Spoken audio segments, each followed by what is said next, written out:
waxaa jirta kharash la'aan dadkii ulxiyeysan jiray qof iyo laba wax ka gadanaya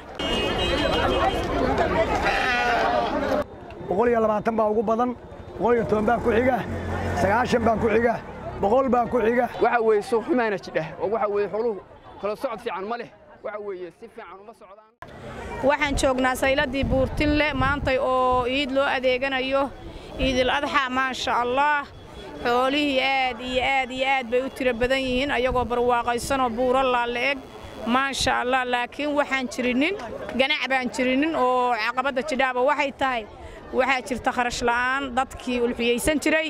qof iyo laba wax ka gadanaya beecu waa iska fiican yoo ma sha Allah 100 waa la gadayaa 120 hadda waan arkay 90 waa arkay 80 waa arkay waa la gadayaa laakiin wax la gadayaaba iska yar oo dadka ulxiyada gadanaya iska yar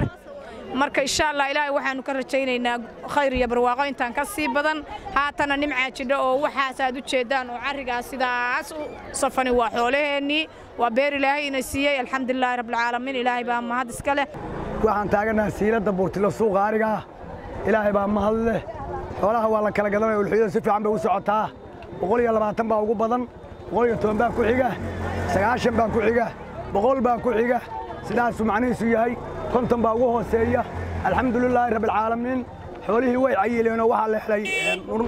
nur fiican baa la helay ulxiyada kale waxay kaga duwan tahay xooluhu waana ka tiro badan yihiin waana ka cayiloo yihiin waana ka fara badan yihiin meel walba way isaga yimaadeen alxamdulillaah rabbil caalamiin ilaah baa mahad iska leh waxaan u bishaareynaa alxamdulillaah rabbil caalamiin bismillaahi raxmaani raxiim anigu waxaan ahay dadka ariga keenayay siilada buurtile baan joogaa waxa weeye xooluhu waa badan yihiin waxa weeye sida waxa weeye xoolaha siyaada baa loo keenay waxa weeye boqolkiiba boqol waa keenay xooluhu waa cayiloo yihiin iibkuna sida waxa weeye xoolaha loo keenay waa ka hooseeya sida anagu ku wadanay qiimaha hoose oo baa waxa weeye noo ka qabanaya waxa weeye suuq xumaana jidha oo waxa weeye xooluhu kala socod fiican ma leh waxa weeye si fiican uma socdaan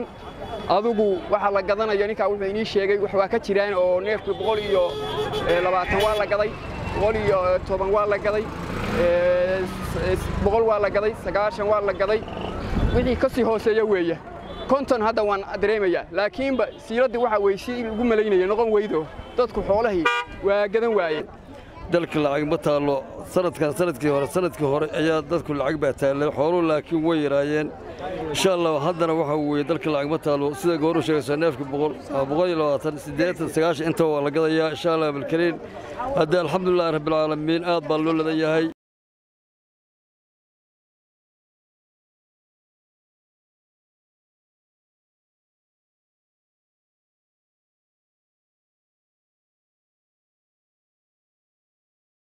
suuqi xoolaha waxaan joognaa degmada Buurtile waxa la keenay arigii ciidul adxaha waxa weeyaan qalilaha arig wala uu qaali yahay oo neefkii 120 110 uu yahay wadankana dhaqaalihiisii waxa weeyaan hoos u dhacay oo dhaqaalaha wadanka lacagta ay dhahay maciishaduna waxa weey ariga hadda lagu gadaynayo qaali tahay marka waxa weeyaan ciid wanaagsan baa leenahay bulshada Soomaaliyeed waxa leenahay kullu caam wa antum bikhair